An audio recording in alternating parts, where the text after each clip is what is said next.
Chair recognizes the gentleman from McCracken. So we are beginning to start the address. We've gotten some of those measures out of the way, and now we're waiting for the governor to enter. The Senate president will come in just a moment, and as we talked earlier, that the governor is going to be coming in a side entrance just because of COVID protocols. So as we were saying before about what to expect, optimism, an optimistic tone, a tone of bipartisanship. What else should he do tonight, Chairman Brown? I think those are the things that if I were scoring him, those are the things I'm looking for. He's got to talk about bipartisanship. As Amy said, he's dealing with a supermajority, both chambers, supermajority Republican legislature. He's got to be able to make some friends and talk about the wins that they've all had.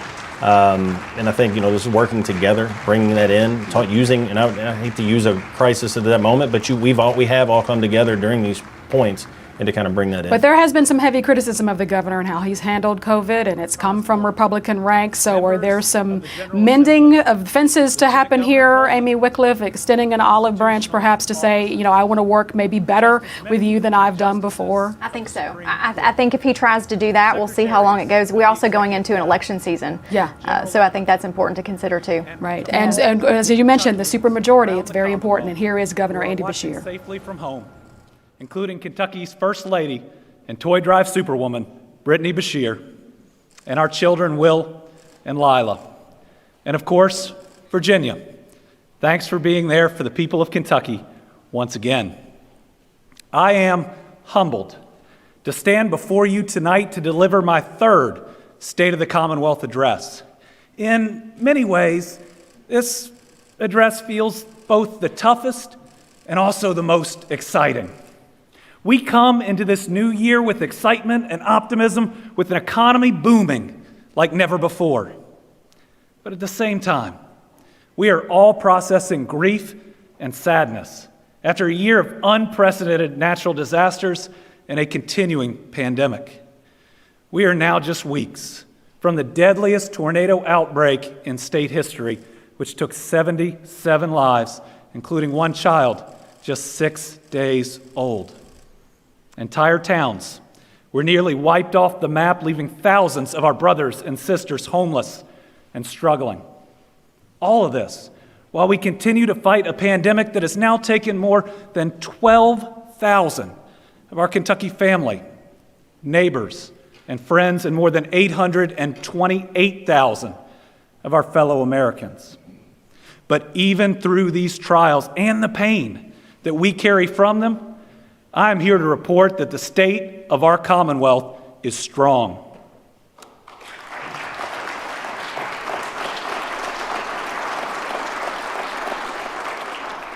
And I am confident, even certain, that our time, Kentucky's time, is now.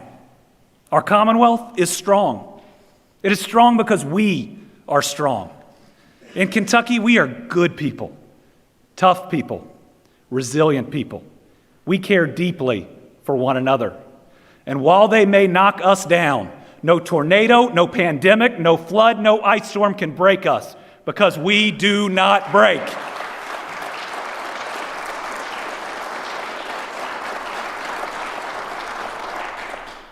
All of America, and indeed this entire world, has now seen exactly who we are. Neighbors who open our homes and our hearts to one another.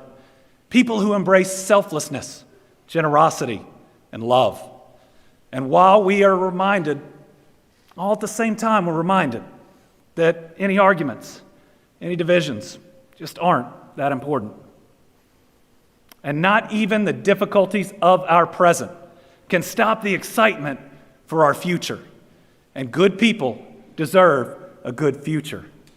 Folks, our time is here. Kentucky is no longer a flyover state. We are the destination.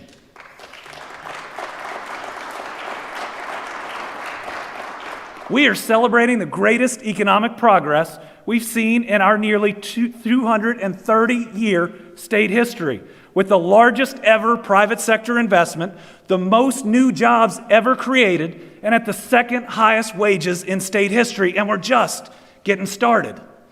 So we'll talk more about this exciting time, our time. But first, Let's address our trials and our tragedies. 2021 was marked by the loss of far too many of our friends, family members, and neighbors. Everyone lost someone, maybe multiple someones over the last year. On top of another year of painful losses to the pandemic, 2021 was bookended by natural disasters with devastating storms and historic flooding in January and February, and then the deadly tornado outbreaks in December.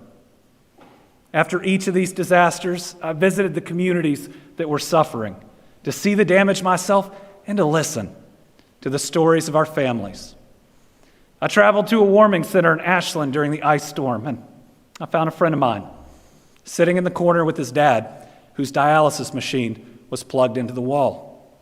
I watched as volunteers brought in meals and a medical team from King's Daughter arrived and walked family to family to make sure everyone was okay.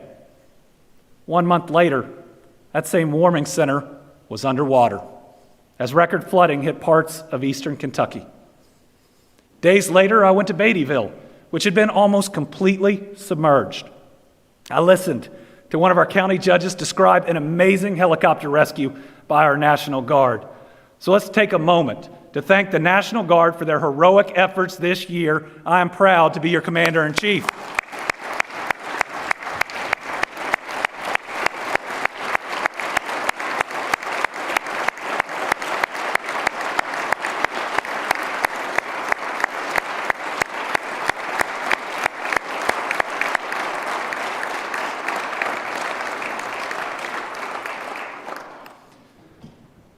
Months after Beattyville, I was in Nicholas County.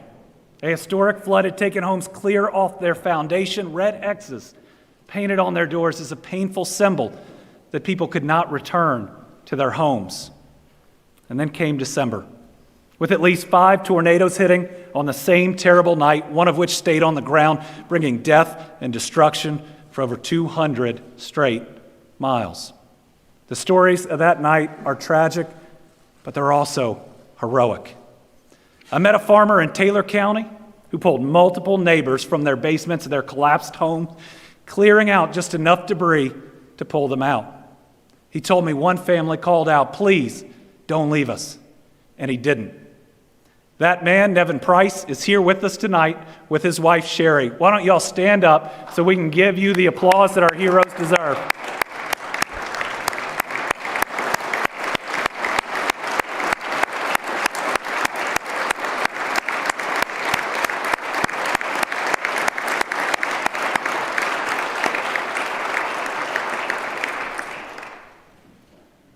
Jeremy Creason couldn't be with us tonight.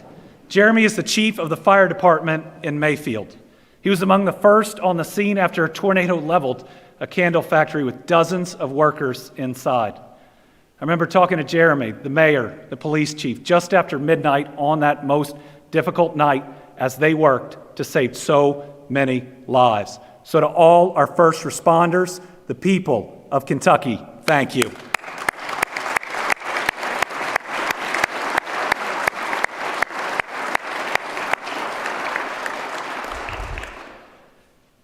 Nothing that I have ever witnessed prepared me for the level of destruction I saw in western Kentucky.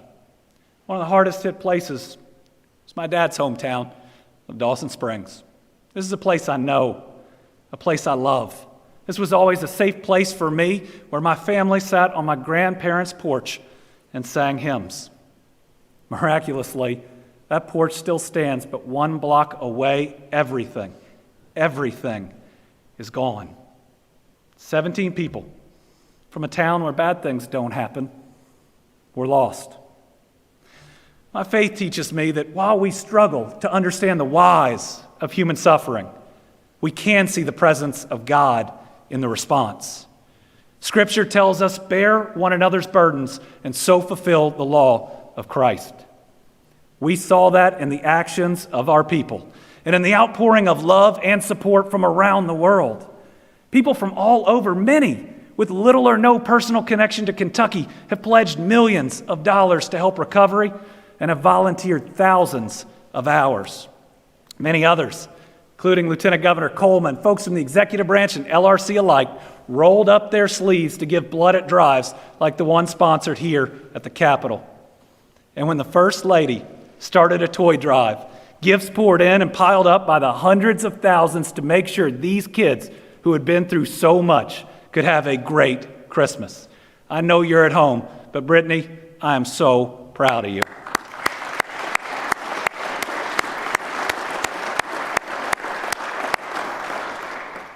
And I was changed by your toy drive.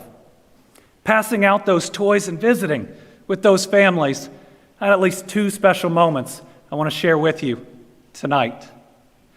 One was when I was joined by Coach Cal and Samaritan's Feet to hand out shoes. A young boy lit up as I pulled out the brightest, bluest pair of sneakers. He immediately asked if he could put them on right there, right then. We got him on him, and he jumped up and began running around, showing pure joy in a pair of shoes, just days after devastation. And then there was Kara McKnight, a special girl I met at the Christmas celebration at Penny Ryle Park. It had been a tough month for her and for her family. She had lost her older brother Logan around Thanksgiving, and then she lost her house in the tornado. My daughter Lila and I volunteered to be Kara's personal shoppers, and we started handing her more board games and toys. And when her hands were full, I started loading Lila up with more, just for Kara. And that's when it happened. She began to laugh. An amazing, special laugh I will always remember. A laugh, your laugh, that reminded me that even in the darkness there is wonderful, pure, joyful light. Kara, her brother Jet, and her parents Ashley and Jason are with us tonight, and I know Logan is here with us too. Thank you to Kara and her entire family for their strength and for your goodness.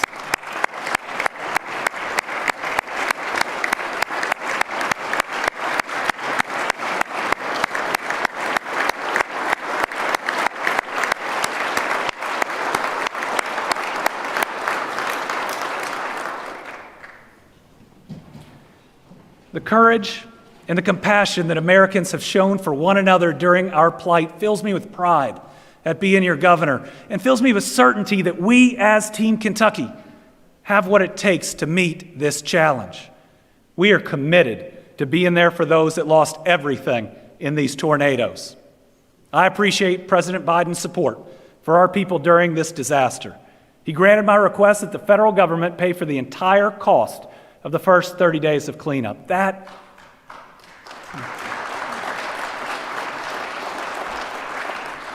is a huge help, and I've requested an extension because there is so much more that needs to be done. As part of that effort, I'm working with House and Senate members on fast-track legislation to help our impacted families. This legislation directs $150 million to help our communities rebuild. Another $50 million would go to the region's schools to help them recover and to get ready to provide the best education for the kids there. It provides additional tools to bring and keep jobs in these communities. And it shows that we, Democrats and Republicans, House and Senate, executive and legislative branches, will stand with these families. We will.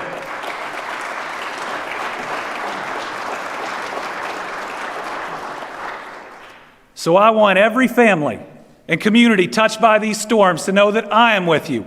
The General Assembly is with you. The Commonwealth of Kentucky is with you today, tomorrow, however long it takes. We will rebuild every structure and every life.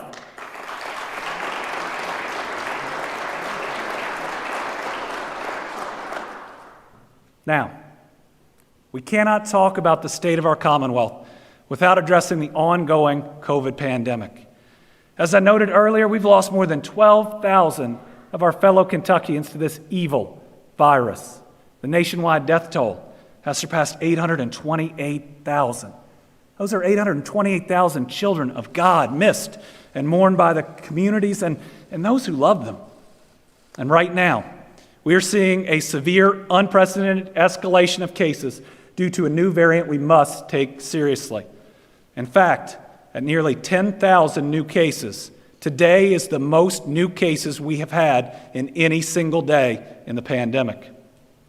Yet, Even with these concerns, I remain convinced that we can and we will beat COVID.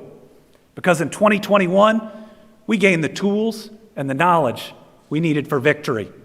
And in a point of pride we should all share, Kentucky and our people continued to take a leading role in this worldwide battle. In late December 2020, I visited U of L Health as the very first COVID vaccines arrived, delivered by one of our very own UPS employees. Later, I visited UPS Worldport, the workers there, proud Kentuckians and maybe a few misguided Hoosiers, continue to ensure these life-saving shots of hope reach people here, throughout America, and around the globe. The testing and vaccine protocols developed here in the Commonwealth with the help of partners like Kroger and Gravity Diagnostics have gone on to become national models. Think about it. In a little more than a year, we built the most robust testing and vaccination networks in human history. It was called the greatest logistics challenge since World War II, and we got it done.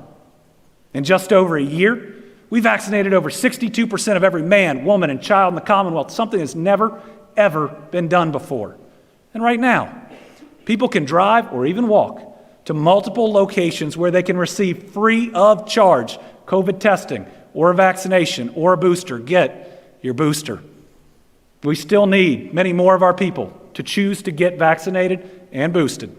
But we can and should take pride that our vaccination rate has consistently been in the top 3 of our region, and now nearly 75% of all Kentuckians 18 and older have received at least their first shot of hope.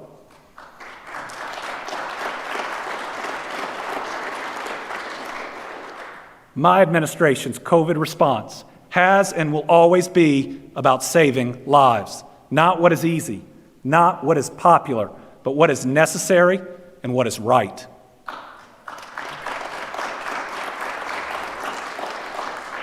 That's why we were one of the very first states to prioritize vaccinations for our educators. It's how Kentucky was one of the first states to return to in-person instruction in every single school district. The rest of the nation later adopted our approach. And as our kids went back to in-person learning, they had the support of the First Lady's coverings for kids. That ensured that students across the Commonwealth had a mask to wear to protect them as they learned. Individuals and businesses, including Ford Motor Company and Humana, donated more than 2.4 million masks. Folks, COVID is our Spanish flu. It is our plague. But we are strong enough to defeat it no matter how long it takes. Yes, in 2021, we faced a 1 in every 100-year pandemic. That's the challenge of our lifetime. On top of that, we've dealt with flooding, ice storms, and deadly tornadoes. Still, we never took our eye off the ball and worked every day to build a better future for my kids and yours. Along the way, we shattered every economic development record in the books. We attracted $11.2 billion in private sector investment. Even better, these investments will create more than 18,000 quality jobs in each and every one of your districts. And how about this one? In September, we landed the largest single investment this state has ever seen at nearly $6 billion and 5,000 new jobs. Ford Motor Company and its partner SK Innovation are going to build the nation's largest electric battery plants right here in Kentucky.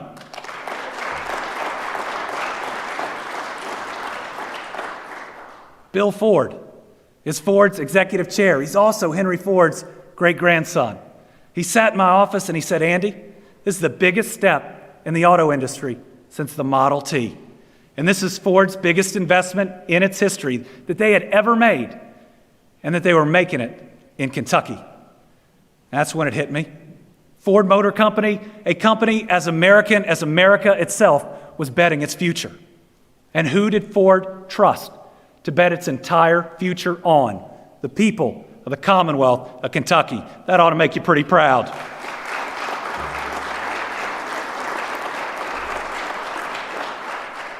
And it's not just Ford.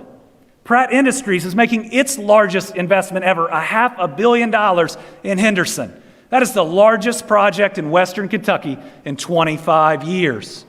Toyota continues to believe in us, investing over $460 million in electric vehicles and adding 1,400 direct full-time jobs. GE Appliances is expanding in Louisville, showing that U.S. manufacturing is back. In October, they announced a $450 million investment that's going to create 1,000 jobs. Amazon operationalized its new $1.5 billion air hub, creating 2,000 new jobs in northern Kentucky. Alstrom-Monks Joe located a second facility in Madisonville, pouring in $70 million, creating more than 50 good-paying jobs. And Fidelity Investments in Covington, which was already one of northern Kentucky's largest employers, announced 600 new professional jobs this summer. These are world-class companies choosing us. Some of the most sophisticated corporations on the planet betting their future on Kentucky. These are the jobs of the future, and they are coming to every part of our state. We are leading.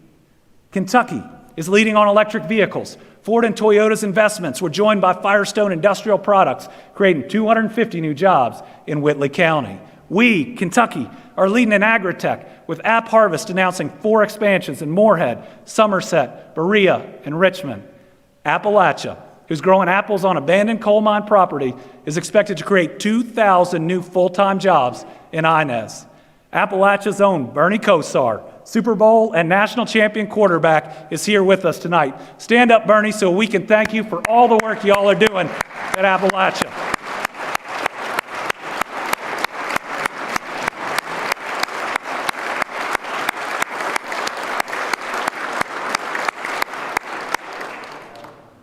Along with them, Fresh Harvest continues to grow in Stanford, and EnviroFlight is thriving in Maysville. Other high-tech companies made great strides, including Ragent in Moorhead, which expanded its mesh telecommunications system, and Novellus, which opened its first new facility since 1982, investing over $300 million in Todd County. Kentucky was already the leader, the worldwide leader, in bourbon production. But in 2021, we saw the industry continue to expand, both in production and tourism. We welcome revivals like the Dant family and Log Still. We celebrated exciting new players like Horse Soldier Bourbon in Somerset. These folks are the real deal, real American heroes who chose us. They're investing hundreds of millions of dollars in Southern Kentucky to build something really special. We also applauded as stalwarts like Four Roses and Heaven Hill cut ribbons on expanded visitor centers. And I must say, a very personal and special thank you to Secretary of Commerce Gina Raimondo, who I personally worked with to remove harmful bourbon tariffs and ensure a bright future for our signature industry. So as you can see, the incredible economic leaps that we're taking aren't just confined to a few counties or a few cities. And my pledge is that everyone will share in the coming prosperity, especially those in the regions or in the neighborhoods that are far too often left out. Let me give you one of my favorite examples. A month and a half ago, I returned to Beattyville, this time not for a natural disaster, thank goodness, but to welcome Lion First Responder back to the community. Lion, which had reopened its PPE manufacturing in the community, did so in the same building the company left in 2010. What I saw that day was not just hope, it was progress, and it was a step towards prosperity. So here with us tonight, representing Lion, are Diane Best and Patty Barker. Let's thank them for investing in our Kentucky communities.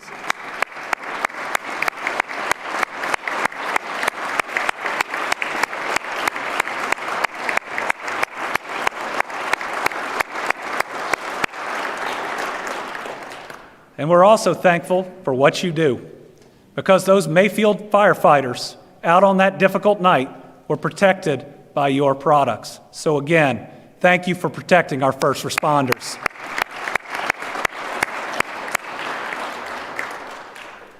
So after a record year, one where we won, and we won, and we won some more, where do we go? The answer should be simple: forward. With all that we've experienced this year, we should be over the fighting, over the bickering, over the games. After this year, I'm convinced that our role in government is not to move a state right or left, but to move it forward. So this year, and in this session, we have a duty and a responsibility to make the investments that can turn 2 years of great progress into 20 years of real prosperity.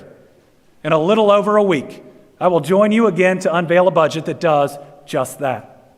Now, I believe that a budget is more than lines and numbers, it is a value statement. And my upcoming budget will reflect our Kentucky values of family, faith, community, and a deep compassion for our neighbors.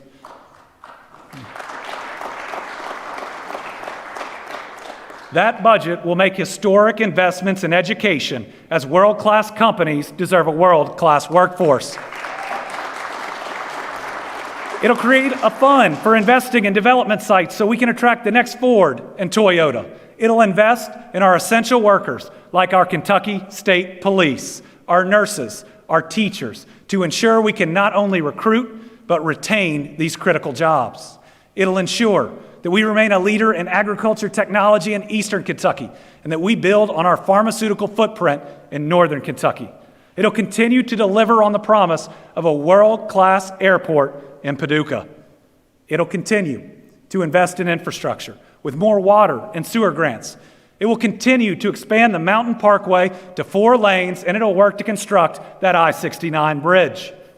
It'll move us ever closer to the announcement, which I hope and expect that we will make next year, that we will construct a Brent Spence companion bridge without tolls.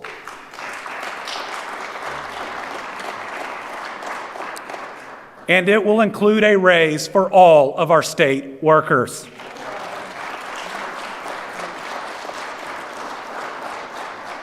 We simply cannot say that we respect and support our teachers, social workers, and other state workers while removing their pensions and not providing them a raise in over a decade. And I care about each and every one of them enough to try to get them closer to paying them what they're worth. Folks, our time is here, and our future is now.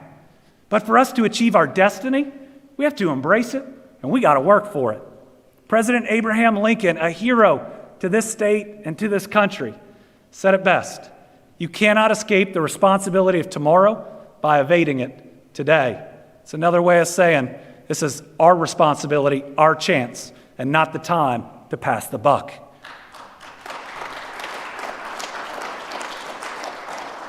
So as representatives of the people of Kentucky, we are called at this crucial moment to accept our great responsibility, maybe even our historic responsibility, to lead. I know we can agree to work together to rebuild and recover. I know that we can take the bold actions needed to move forward. Because if we choose wisely, maybe, if we choose kindly, then we can look back decades from now and say, this was the moment. This was the moment that made all the difference. After standing in what used to be downtown Mayfield, and after walking through what used to be Dawson Springs, after seeing the devastation of Bremen, I think we should all be changed people. So let's spend this legislative session focused on bettering the lives of our people. Let's focus on restoring and rebuilding lives and buildings in Western Kentucky. Let's focus on reducing the number of children or seniors who go to bed hungry every night. Let's focus on bringing healing and recovery to those struggling with opioid and other addiction issues. Let's focus on making sure our kids are getting the very best education. Let's work together to support our workforce to fill the jobs coming our way. And let's make sure that this incredible economic momentum reaches every corner of the Commonwealth and every neighborhood in all of our cities. And let's not devolve into anger, division, bitterness, or hate ever again.